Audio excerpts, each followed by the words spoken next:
Well, hello, Holy Comforter. Welcome to our first conversation with the recipients of the outreach grants from 2020. We're delighted to be joined here by Kara Teeple, and it's one of the great old Episcopal charities of the city. It goes back to the Civil War, the end of the Civil War, even older than Holy Comforter in the village of Kenilworth. So we're delighted to be with you today. And just wondering, Kara, if you can give us a quick little snapshot of what the last 155 years that you guys have been blessing the city. Thank you so much, Mike, for this wonderful opportunity. And I want to thank all of the parish members for the ongoing support. So we really enjoy these kind of dialogues. So thank you again. As you said, we've been around 155 years. So, orphanage, kids left behind, mergers and acquisitions later. We merged with the Mary Bartlemay Home for Girls. And that was, she was a famous juvenile justice pioneer judge. And so through that merger, we became Lawrence Hall Youth Services back in 1988. And then as part of our strategy, I joined the agency, it'll be 7 years this October, and really about bringing prevention work to the organization. So how do we stop some of the system involvement that impact kids and families? Like, how do we best serve them, which would be kids in their homes and in their communities whenever possible. And so we went on a new rebranding, a new vision mission as we celebrated our 150th anniversary. We dropped the youth services because it was really important that we're always going to be about youth, but we're about families and communities. And so it was part of that strategy. We are about hope, healing, resiliency, changing lives for good. And so we have really becoming more of a community-based social service organization over the last 7 years. And that has led us to not only being in Albany Park, I'm not far from you, but we're also in South Shore and Greater Grand Crossing on the south sides. And so right now we have 5 core programs. We have a residential treatment center and a therapeutic day school, which are based in Albany Park.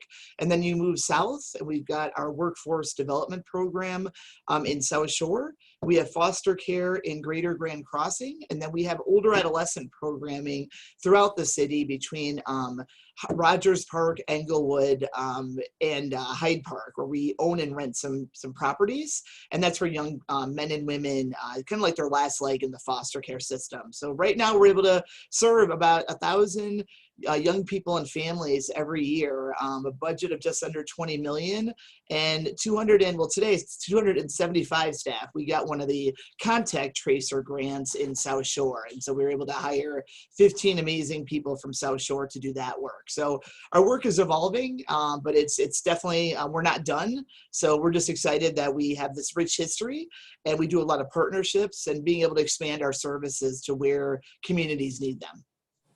Well, I've been a member of Holy Comforter for 30 years, and most of that time in the North Shore. You heard Kara reference that we're not too far away from each other.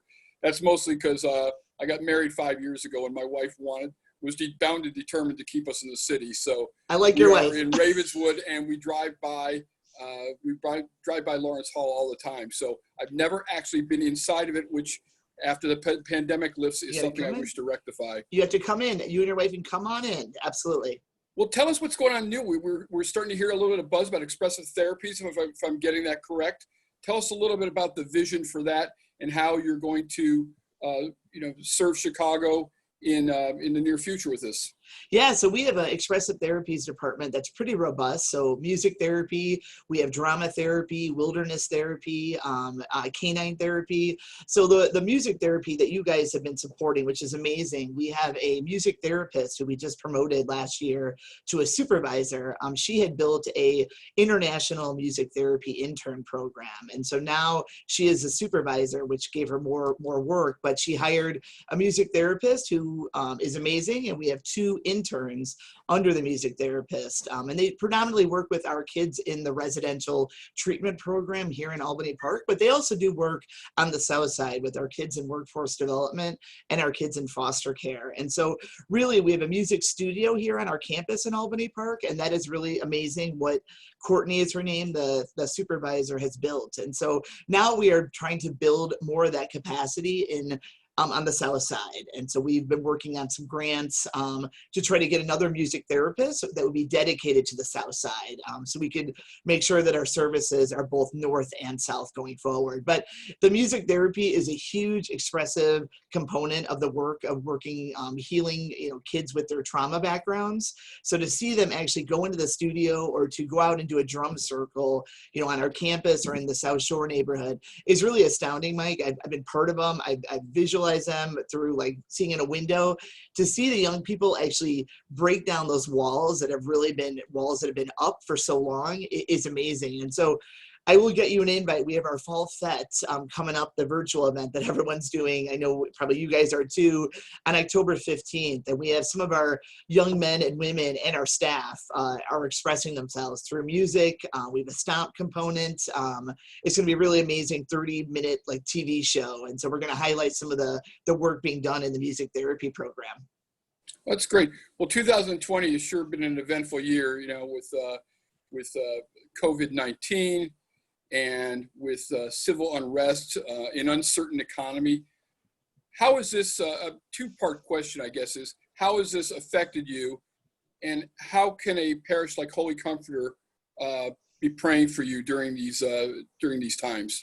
Thank you for asking that question. I can't believe that we're all 7 months next month, in this environment, and then obviously add on the racial divide in the country. Yeah, COVID comes in and out of our programs. I'm just kind of telling my team, my kids, let's be smart, let's be safe, but we have to embrace this virus to get ahead of it. So right now, knock on wood, we have no cases in the residential program, similar to nursing homes. When you have that congregate setting, staff coming in and out, sometimes kids coming in and out. Sometimes as much as you're safe, the virus comes in. So we've had probably to date through all of our programs, maybe around 15 to 20 cases between kids and our staff members. Knock on wood, luckily everyone has been okay. They've gotten through it. We spend a lot of money on cleaning, disinfecting all the units, all of our locations.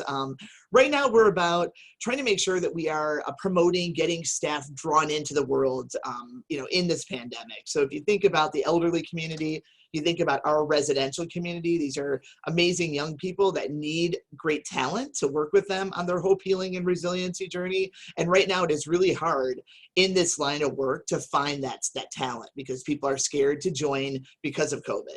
So we're getting really strategic about our messaging. We're increasing our rates to try to get more competitive.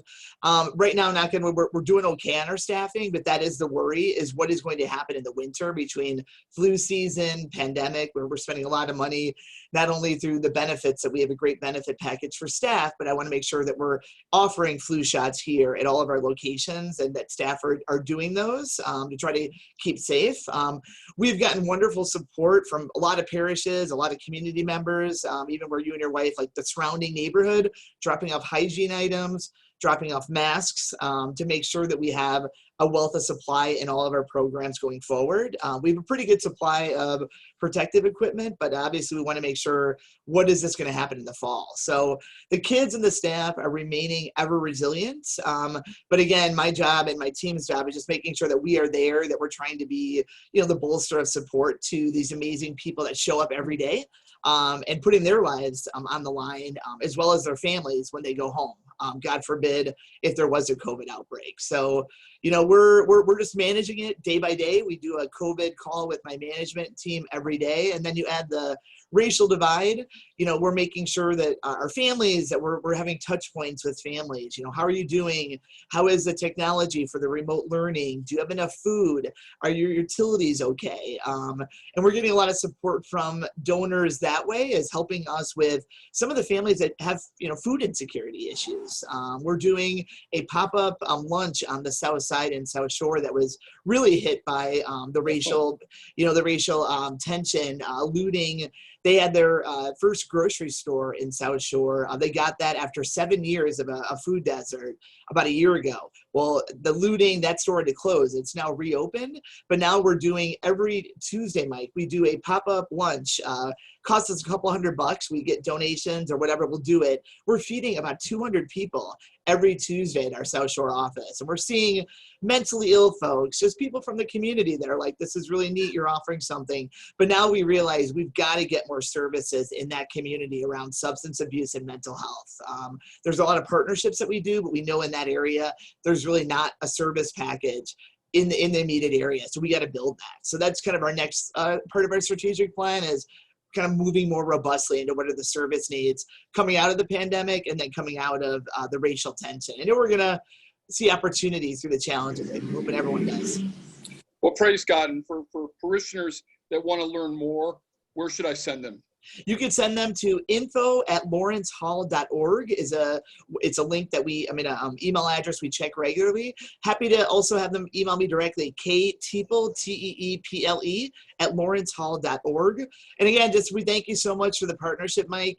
We're praying also for all of you, because I know it's different when you're not all able to come together, and just be part of, service work. But again, we will get to a place where we can visit and get a tour going. And I'd love to have anyone come to see our work, because it gets me energized after 7 years every day. Well, Kara, thanks for all you do, and God's rich blessing upon you and all the families that you serve. Thank you very much, Mike. Okay, be safe. Bye. Bye-bye. Okay, we have